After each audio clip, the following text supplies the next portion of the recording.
Na kutoka pande zote za dunia, Australia, Canada, USA, Soneto pamoja na East Africa, bila kusahau wanangu ambao wako upande wa Europe, Baraka1 TV inakuja mbele yako na ujumbe ufuatao. Tunahitaji msaada kutoka kwako. Tunahitaji kununua kifaa kinachoitwa drone ili tuweze kupaa juu zaidi na kuzidi kutamba na kurushia matangazo yenye na uhakika na haki ndani yake. Baraka1 TV inahitaji msaada wako wa chochote ambacho uko nacho ili tuweze kununua kifaa hicho. Kwa mawasiliano zaidi tumia namba ambazo unaziona hapo kwa screen yako ili moja kwa moja uweze kuwasiliana na Baraka1 TV. Saidia Baraka1 TV, saidia Jamhuri ya Kidemokrasia ya Kongo, saidia Baraka1 TV, saidia wazalendo.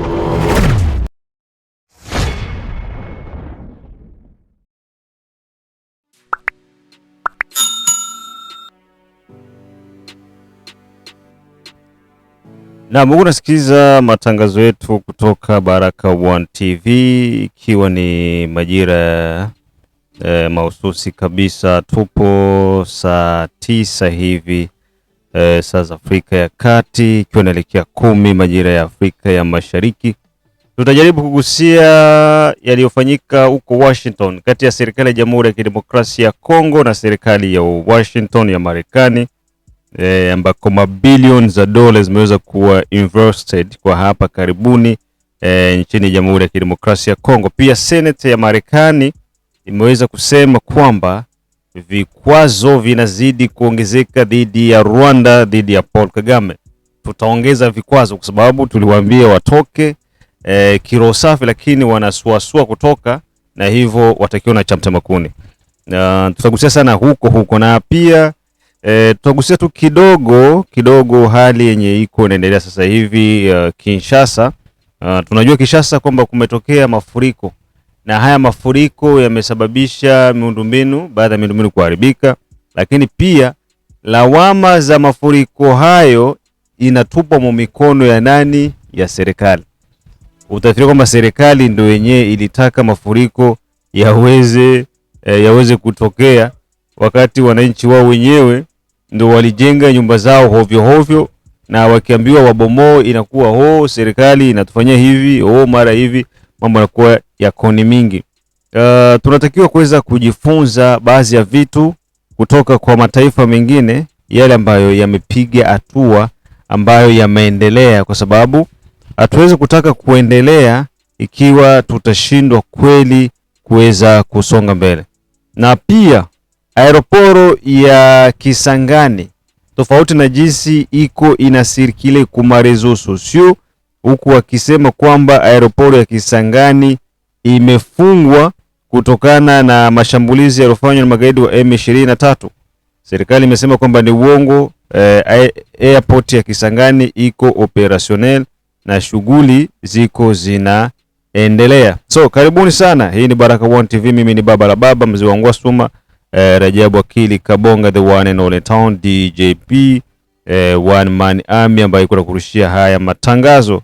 So ndugu zangu, nataka niwe na wawekeni vitu ambavyo vitatufanya tuweze kujua tumetoka wapi, tuko wapi, tunaenda wapi, na ni nini ambacho haswa serikali yetu inatakiwa kufanya, ambayo iko nafanya, na sisi pia wananchi tuko na responsibility ya kuweza kufanya ili kuhakikisha kwamba tunakaa katika ustawi, angalau sio mkubwa sana, lakini tuone utofauti wa nchi na nchi zingine. Nchi yetu ya Jamhuri ya Kidemokrasia ya Kongo imepitia changamoto nyingi sana, imepitia mambo mengi sana, na changamoto hizi zimetokana either na yale ambayo yako yanafanywa na viongozi serikalini, na pia yale ambayo yako yanafanywa pia na wananchi. Sawa? Wananchi wenyewe wanasababisha baadhi ya vitu visiende sawa. Kwa hiyo nini ambacho kinafanyika? Tuanze na hili swala la Kinshasa. Kinshasa sasa hivi kuna mafuriko. Sawa? Inondation ambayo iko Kinshasa. Haya mafuriko yalisababishwa na nini? Ni kujenga majumba vibaya, tofauti na jinsi inavyotakiwa iwe. Mvua kidogo tu ikinyesha, so unakuta vitu vinaharibika, kisha watu wanatupia serikali lawama. Serikali ya Chilombo, serikali imefanya hivi. Sasa tukijiuliza tuseme kwamba eske ni Chilombo ndiye aliyesababisha haya mafuriko yatokee? Eske ni Chilombo ndiye aliyejenga hivi vibaya mvile ya Kinshasa? Eske utagundua kwamba maswali mengi utapata majibu ni kwamba hapana, Chilombo alikuta nchi ikiwa iko hivi, na wakati wanajaribu sasa kutengeneza miundombinu, kila mtu anakuwa yuko anavutia kwake. Ushelewa? Kila mtu anavutia kwake. Haiwezekani. Wanataka wapasue mabarabara sasa vizuri ili watu waweze kutembea vizuri, magari yapite sehemu nzuri, watu wao vizuri, inakuwa ni shida. Kisha mafuriko yamechukua magari ya kutosha, nyumba nyingi zimeharibika na mali nyingi za watu pia zimeharibika. Na hii yote sio swala la kuilaumu serikali, bali ni swala la sisi wenyewe, akili zetu kichwani tumeziwekea wapi? Je, tulifanya kile ambacho serikali ilituambia tufanye? Tujenge majumba zetu vizuri, tufuate kanuni, taratibu na sheria, tuheshimu mitaro, sehemu ambako serikali inaweka nguzo kwamba hapa usijenge, tuheshimu. Je, tulifanya hivyo? Uende Mkishasa sasa hivi, Kishasa ni vile yenye iko na nyumba nyingi za mwingiliano hivi, hakuna nafasi ya kupitisha maji. Utakuta mtu ananunua parcela yake, sawa, ule kwamba ajenge aache fasi hata ya kanevo, ni ngumu sana, ni ngumu. Anataka ajenge kote amalize shie. Sasa jiulize, maji yako ya ndani yatamwagikia wapi? Hakuna. Ukimwambia hivyo ni shida. Unaona? Kwa ndugu zangu, shida iko. Shida ni kubwa mno. Na hii shida wanasababisha ni sisi wenyewe. Tuko na mashuhuda na majirani. Jirani yuko anajenga mpaka anasogea ukutani. Mwambie bwana, tuache njia ya maji, ni shida. Kwa hiyo watoto wa Kishasa itabidi mweke akili kichwani kwamba kuheshimu ujenzi ni jambo la lazima na ni kwa ajili pia ya faida ya watu wote. Airport ya Kisangani. Walisema kwamba serikali imefunga airport ya Kisangani baada ya mashambulizi ya M23. Walijinadi kwamba walishambulia uwanja wa Kisangani kwa drones zote 8 na zikaweza kuchomwa moto, zikaanguka chini, lakini serikali inasema kwamba ni uongo. Uwanja wa Kisangani uko operational, uko unafanya kazi na ni tofauti na jinsi wako wanasema kwa mitandao ya kijamii. Kwa hiyo ndugu zangu, msikubaliane na ile poison ya M23, poison ya Banyarwanda yenye niko nasema kila siku kwamba ni waongo, wamezaliwa katika uongo, wamekulia katika uongo na wanaendelea kusema uongo. Uwanja wa ndege wa Kisangani uko vizuri na unaendelea kufanya kazi zake kama kawaida. Ni kipindi cha habari na maelezo. Rais wa Jamhuri ya Kidemokrasia ya Kongo Felix Antoine Tshisekedi Chilombo alikuwa Washington. Huko Washington kumezungumzika mambo mingi.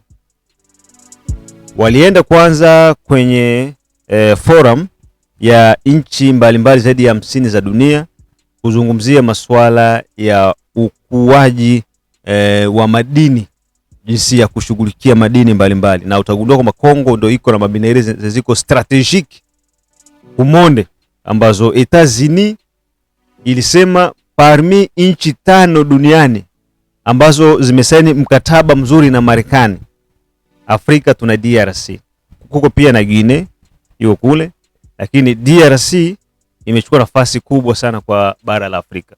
Kwa maana hiyo sisi na Marekani ni marafiki wa karibu, tumetengeneza uhusiano wa karibu sana. Kuna mwandishi wa habari anaitwa Alia. Udada ni mwandishi wa habari shupavu sana, na alikuwa Kinshasa wiki 1.5 iliyopita. Alizunguruka maeneo mbalimbali DRC, aliona maisha yenye watu wako wanaishi, wakina mama gisi wanateseka, watoto, vita gisi iko. Akasema, akauliza swali kwa Mark Rubio, kwa Bulus. Yeah. Mr. Bulus. Tuachane kwanza na Sudan. Tuzungumzie Kongo. Kongo kulisainiwa mikataba ya Washington, Rwanda na Burundi. Rwanda na Kongo. mnasema nini wakati Rwanda inashindwa kuheshimu mikataba ya Washington? Natoka Kinshasa, nimegundua, nimeona hali yenye iko Kongo. Mikataba haiheshimiki. Rwanda na viole mikataba. Bulos alisema hivi, kwanza tulianza kwa hatua moja kwa yote ambayo tulifanya, wazalendo kule FRDC walitoka Uvira, lakini hili haitoshi. Unaona? Ndio maana ninamwambia M23 kurudia Uvira ni ndoto, haitarudiaga Uvira. Haitarudiaga Uvira. Bulos anasema kwanza, hatua ya kwanza washatoka Uvira. Kinachobaki ni ile maeneo yenye wako waende wanatoka mdogo mdogo. Felix wana. Achana Felix. Diplomasi. Huku diplomasi inapiga hivi, huku chini chini wazee wa Ngosu wanaenda wanafanya cha. Wakubali, wakatae, wapande, washuke, wako wanatoka tu. Dalebo. Kwa kupenda, kwa kutaka, watatoka tu. Akasema mikataba yetu si ambayo imesainiwa Marekani. Hii inanyokaga hivi. Aendage mpinde. Tukisema kitu kinaendaga vile vile kiko. Na attention na bwana Donald Trump. Kwa hiyo tuna matumaini kwamba huu mkataba ambao umesainiwa, kila mtu atatii na kutekeleza yale ambayo yamesainiwa. Ukiachana na bwana Bulos, senator ambaye anahusika na haya maswala ili kuweza kuweka mambo yote yaendane na taratibu na kanuni za nchi.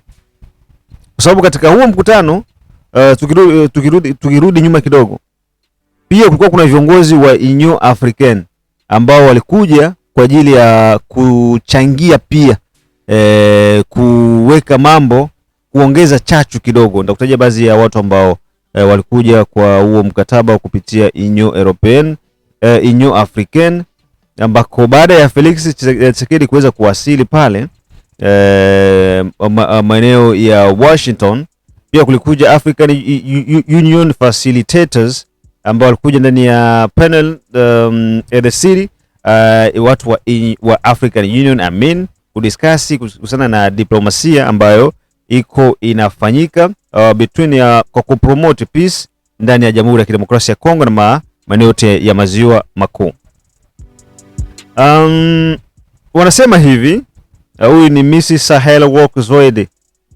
Wanasema hivi, nitakusomea kidogo ili uweze kuendelea. We're a tour. We will listen to each other and see what we can do for the well-being of this population that has suffered a lot.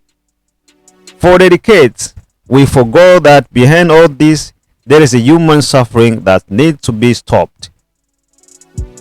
So, tutasikiliza na tutakuwa na vitu vya kufanya kwa hawa wananchi ambao wako wanateseka kwa muda mrefu. Tusisahau kwamba ambao wako wanateseka ni binadamu. Kwa hiyo hii mambo inatakiwa iishi. Licha ya kuiba maminere lakini wanahangaika, wanakufa kule ni wanadamu. Wanasema hivi watu ambao kwa upande wa African Union ambao waliweza kusogea ni pamoja na bwana Olusegun Obasanjo is a former president of Nigeria. Kuna Mrs. Sahel Work-Zoide, former president of Ethiopia. Pia kuna Dr. Mongwetsi Eric Kebetswe, huyu Masisi, former president of Botswana. Pia kuna Mrs. Catherine Samba Panza, former president of the Central African Republic.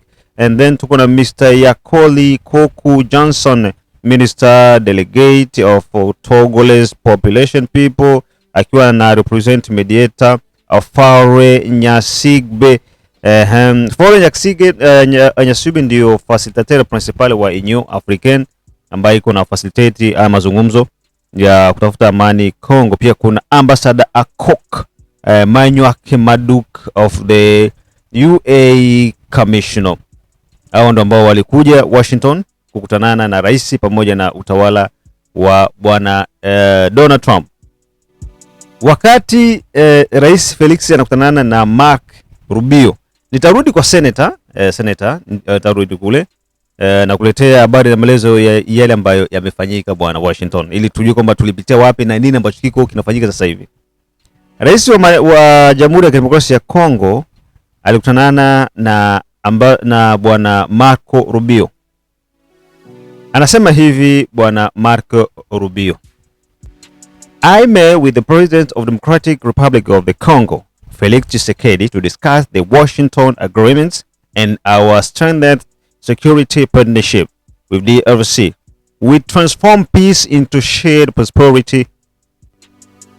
Nilikutana na rais wa nchi ya Jamhuri ya Kidemokrasia ya Kongo na kuzungumzia kuhusiana na makubaliano yetu ya Washington na ukuaji wetu, yani kufanya security partnership iwe kubwa, strengthened, yani ni kikubwa, yani mahusiano makubwa ya kudumu na Jamhuri ya Kidemokrasia ya Kongo. We transform peace into shared prosperity. Sawa? Tumetengeneza amani, sawa? Kutengeneza amani kuwa prosperity kubwa ya pamoja. So hii kuna maana gani? Iko na maana kwamba Jamhuri ya Kidemokrasia ya Kongo inakuwa iko na privilege kubwa sana kwa Etazini, kwa sababu tumetengeneza kitu cha common. Unaona? Huyo ni nani? Ni Marco Rubio. Aya, twende. Felix Antoine Tshisekedi Chilombo wakati anaenda Washington, ni hii ziara yake ndo ambayo niko naendelea kuizungumzia.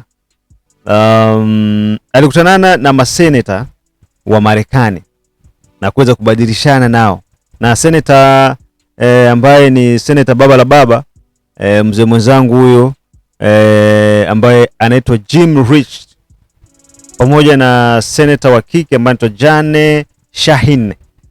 Walizungumzia kuhusiana na hali ya usalama mashariki mwa Jamhuri ya Kidemokrasia ya Kongo na mkataba wa amani kati ya Kongo na Rwanda, na kuweza kufanya renforcement ya partenariat strategique entre Etats-Unis na Jamhuri ya Kidemokrasia ya Kongo. Nafikiri tukisema kwa makauli, kwa majina ya viongozi wakubwa labda hautaelewa, lakini tukisema tu kwa kifupi nini ambacho Senator Jim aliweza kusema wakati anaujiwa na mwanadada Aria. Alisema hivi: Rwanda inakeuka mikataba ya Washington na Marekani iko natengeneza sanction kubwa ziko mezani kwa viongozi wakubwa wa Rwanda, ikiwemo Rwanda na ikiwemo pia Paul Kagame. Kwa kifupi, unaona, kwa kifupi ndio hivyo, inatengeneza sanction kubwa kwa Paul Kagame. That's mean very soon, maybe this week, maybe the following week, next week, we don't know, the United States of America are going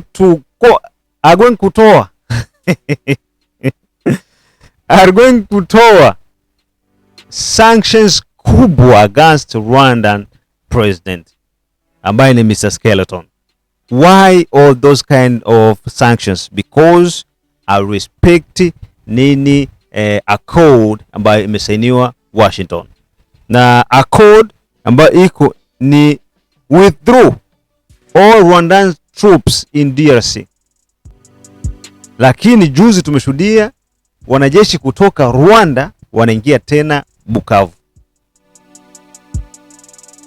Unaona, wanatokea Rwanda wanaingia Bukavu, na akoro inasema itowe wanajeshi wake wale wenye watabakia mle ndani wa M23 ambao ni washenzi walojigeuza, wataweka silaha chini, wanakuwa kantone, wanaenda kuwa kantone, wanaenda kusikilizwa. Haya, mna matatizo gani?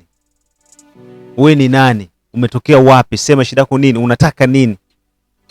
Lakini kwanza hawa watu waweke silaha zao chini na Rwanda itoke. Kwa hiyo ndugu zangu, kwa hiyo ilifanyika Washington, ripoti ambayo niko nayo ya Washington ndio hiyo.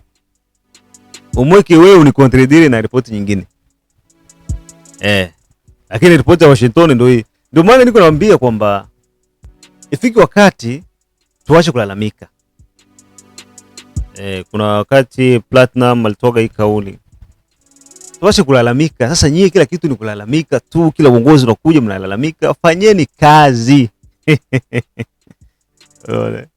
Sasa kimi ndasema ni hivi. Tuache kulalamika. Kila president akisafiri tunalalamika. President kienda huku tunalalamika. Acheni kulalamika. Muungeni mkono. Unaona hizo voyage zote za president. Tuseme kweli. Depuis kuna voyage ti Longea. Longea. Anavunja record. Longea. Sawa. Hii voyage zake ziko naendenda huku. Resulta zake ndo hizi zenyewe tunaanza ona sasa hivi. Sasa hivi Kongo iko worldwide. Iko wazi. Kongo sasa hivi inaingia mkose ya security ba membre non permanent ba Nations Unies. Tunaingia tena kwa tulikuwa wakati Zaire mara moja hivi tumerudia tena. Tunashiriki mubikao ba Nations Unies. Tuna decide na si juu ya tunaenda kondane. No. Etats-Unis hapana. Hivyo unafanya ni makosa. Tunasema no, si atanke ba membre non permanent ba Nations Unies. Tunasema tunakondane fermement enlèvement ya Maduro. Kama hatuko tayari na ile. Kama tuko tayari tunasema no, Maduro alikuwa anazisha madroge, alikuwa anavuruga raia. Kwa hiyo kukamatwa kwake ni sawa. Ndio igisi tunaenda. Kwa hiyo ndugu zangu, tuache kulaumu kila kitu. Serikali ya Felix Tshisekedi iko na malengo makubwa sana. Naye ni mwanadamu, anaweza kukosea. Napenda nikuwe na check clear hapa kitu kimoja. Si vita yetu kwanza, sio vita ya Banyamulenge, ya barefugee Rwanda Banyamulenge, hapana. Hizo vita yetu. Vita yetu si ni aggressor, Rwanda anakiwa kutuaggressor. Ile ndio vita yetu si. Hatuna vita na Mnyarwanda kutoka Rwanda, Mnyamulenge anajiita hivyo. Wale dosi hao ni ndogo, tutaregle baadaye. Biko kadosi kadogo sana ambako tutakaregle baadaye. Nikutia tu madokima ya barefugee kumeza pa mwenye anapenda akamate, mwenye apendi aende Rwanda. Wewe bari. Mwenye kuishi Mkongo akamate dokima ya barefugee. Sikwisha bari. Na mwenye apendi aende Rwanda. Unaona? Hivyo ndio kizi itakuwa. Kwa hiyo ndugu zangu, aka dose kao ni kadogo. Sisi tunashiriki kwa dose kubwa ya M23 na jeshi la Rwanda. Hii ndio dose kubwa ambayo tunashiriki. Kwa hiyo tumepata ushindi mkubwa sana huko Washington. Na rais wa nchi amejua role moja ya kipekee sana. Muache kuwa panike. Nirudie kidogo sana na MONUSCO mwache kuwa panike na MONUSCO. MONUSCO haitaingia Uvira. Kwenye akoro zetu za Washington hakuna nafasi kwa tunasema MONUSCO ingie Uvira. Hakuna. Na doa hakuna nafasi ya sema MONUSCO ingie Uvira. Hakuna. Ile ilikuwa ni proposition ya Cornel Nangaa. Sawa? Walikuwa na propose kwamba bosi sasa tutatoka formule tuweke force netre. No. Serikali yetu peke iko na inchi za Grand Lac. Sawa? Za CIRGL. Zile inchi ziko na arme zenye zitaingia kusaidiana na serikali, notama la Tanzania, kuko Angola, kuko Zambia kama sikosei hivi, Malawi, voilà, le Malawite. None wataingia Uvira. tayari wako wako Kalemi, wako Baraka, wako Kisangani, wako Lubumbashi, kote wapo. Na ba mercenaries ba Etazini pia wako ndani. Wale sio mercenaries, wale ni wanajeshi. Sawa, wanajeshi, vikosi vya Etazini kwa upande wa Afrika ndio wako mle ndani. Kwa hiyo kuanzia kwamba Rwanda itarudia Uvira, hiyo ni ndoto. Kwa vile ambavyo nimeona serikali hisi iko na beba ikomba ewan, ni vile juu tuseme machi na balukaka siwezi kuwa 100% na mwanadamu, sababu mwanadamu anashanja, lakini kwa gisi niliona hali iko itakuwa ni ngumu sana. Tushaganye match, tuko na 90% ya kwenye match. Ikifika le 10 ya mwezi M23 ayatoka kote kwenye wako mu Republiki ya Kongo, ile kitafuata sasa hapo ni force majeure. Jua shambiwa watoke Bonema awasikii, sasa itakuwa ni force majeure. Kwa ndugu zangu, msiogope. Uvira tufanye kazi, tufanye shughuli zetu tu kama kawaida. Burundi kama watafungua frontiere, achana nao. Kwanza kwa sasa hivi ndio ifo tu prove kwamba tunaishi bila kutegemea frontiere ya Burundi. Tuoneshe kwamba tuna uwezo wa kutengeneza sisi wenyewe bila kutegemea frontiere ya Burundi. Tanganyika siko wazi, Kalemi iko wazi, Tanzania iko wazi, Bubembe kwetu kuko wazi. Kwa hiyo tuachane nao. Tusiwaze ya frontiere. Wafungue, wasitaki kufungua, watajijua. Si hapa tunafanyaje? Tunapambana sasa na nchi yetu. Tuimarishe nchi yetu kwamba siku watajisikia kufungua, wanafungua. Haya, mlisikia menase ya Corneille Nangaa, wanasema wakiona tena drone inatoka aeroport yote ya Burundi na avion de chasse kutoka Burundi, watatake Burundi. Uko na folia Nangaa, uko na wazimu Nangaa, iko nampeleka. Naelewa sikio la kufa alisikia gidawa.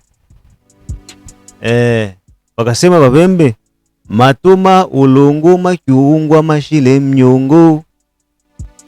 Sikio ya ulungu ya pongo inasikiaga ishakuwa ndani ya sufuria, ndio atasikia mzuri. Lakini ukimwambia hivi tu kwa kauli, anakuwa hawezi, hakuelewi.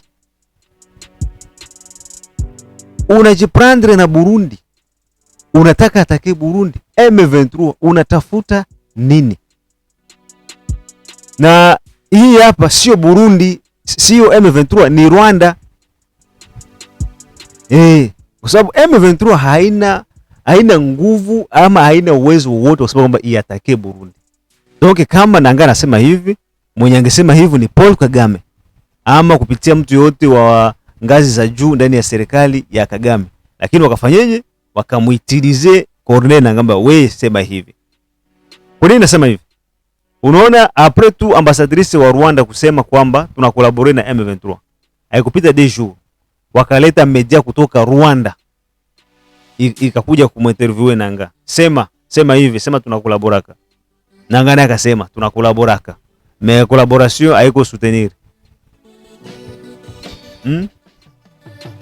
Tatizo ya ni Bakongole. Tunapendaga kujifanya tu na akili mingi sana. Collaboration na soutien tofauti iko mfaso gani? D'ailleurs kwanza collaboration ndio iko kubwa kwa kushinda soutien. Narudia tena, nishasema kusoutenir mtu. Unena soutenir mtu boswate action zake. Kwa mfano, siniko naomba soutien yako juu ya kununua drone. For example, unani soutenir na $100, na $200, na $300. Ewane, B1 TV, soutien yangu hapa, paf. Na binashia pale mimi na wewe. Si ndio? Sasa kolabo wangu tusheme niko na Jide Kizenga Tembele, kolabo. Niko na Kizabe Ayeba, kolabo. Ankis Kandeke, kolabo. ni mfano. Asimwe Baguma Samuel kolabo, Jacques Baguma kolabo, da Feza, da Letitia, da Asha, da Irene bakolabo. Nyinyi wote mko naangalia pale, mko bakolabo ya Baraka One TV. Ona depuis tulianza mpaka leo tuko hapa, tuko sambamba, tunakolabore pamoja. Kila notification ikipanda, msho kwa kwanza kuangalia. Napataga mashauri kutoka kwenu. Ejida ananipaga, ewan, sikiza, fanya hivi. Lisie, sawa, iko Arizona. Ewan, sikiliza wana, hivi nyumlifanya hapana. Kwa nini usifanye hivi juu ya tubadilishe na ni kipindi hiki kiwe inakuwa hivi na okay sawa. Lisie ananiambia hivyo. Unaona collaborate. Anafika mpaka tu ananiambia sasa unaonaje bwana, juu natakiwa ushange mode ya kufanya hivi, uko nafanya hivi. C'est ça la collaboration. Donc kucollaborer na mtu, mnapanga mikakati ya kudumu. Ndio yenye nanga na Rwanda wako na collaborer. Ina maana kama ni kucollaborer na kucoordonner maataki tu, sasa banapanga kwa pamoja, tutaenda hivi, tutafanya hivi, tutafanya. C'est ça la collaboration. Mais soutien ni kwa muda tu kidogo, unamaliza na unajiendea zako. Unaelewa? Kwa hiyo ndio hivyo ndugu zangu. Nanga asijaribu kutudanganya, kutupepusha macho kwamba soutien, collaboration ni vitu tofauti. D'ailleurs kwanza collaboration haiko soutien. No. Eske kabisa tuseme tu kwa akili tu ya kipumbavu. M23 iko na uwezo wa kuwa na gisi iko hivi kama aina soutien na collaboration kutoka kwa nchi ya nje. Mapays européen ndo siko zina soutenir Rwanda. Ndo siko zina collaborer na Rwanda. Wanaipatia kila kitu. Rwanda inaingiza na inatia mkongo à travers M23. Donc mambo yote iko na kuwa iko wazi. Kwa hiyo ndugu zangu, sisi tuna collaborer sasa na Etats-Unis. Na tuko na soutien pia na Etats-Unis. Unaona Etats-Unis alikuwa anapitia Rwanda kinyume ile miaka ya nyuma. Ya tukubaliane hivi. Sasa sisi tukasema hapana bwana, kuliko uko unakula pesa za damu, pesa za laana, za mauaji, unaona kisi tuko tunateseka huko. Hiki yuko unapata huko, unapata ngapi? Oh, unaona mimi siko boke. Tuachane na kwamba huko. Njoo huko. Kamata hiki, kamata hiki, kamata hiki. Haya, mimi nifanyie hivi na hivi na hivi. Utaweza? Kwani sawa. Kwanza tutasaidia kuponya maisha ya watu. Dede, tutapunguza umaskini. Eske mnafurahia watu kwa natoka kwetu kuja kuamria kwenu? No. Ifo tuwatengeneza watu kule. Kama mimi hapa hivi. C'est vrai. Siku nyingi napenda kuishi nchi za Europe ama Amerika. Kwamba niishi miaka kule hapana. Napendaga kwenda kutembea. Niende nizunguruke Etats-Unis, nione mode de vie yao, nijifunze vitu kutoka kwao, wanaishi vipi, serikali inatumika haya, okay, ndio wako hivi. Niende Europe nizunguke, baadaye nirudi zangu Afrika. Selo mie. Sawa? Juu ya nini? Niko mtu wa kujifunza ili nilete changement kwenye niko. Na ndio hicho ambacho serikali yetu pia iko inafanya ndugu zangu. Kwa hiyo tunajifunza kutoka kwa Marekani, tunapata tunavileta kwetu na sisi tuna develop nchi yetu. Tuishie hapo kwa leo. Tukutane majira ya saa 12 kwenye mitazamo yetu na wananchi, mitazamo kutoka Baraka One TV. Niseme tu kwamba bye bye.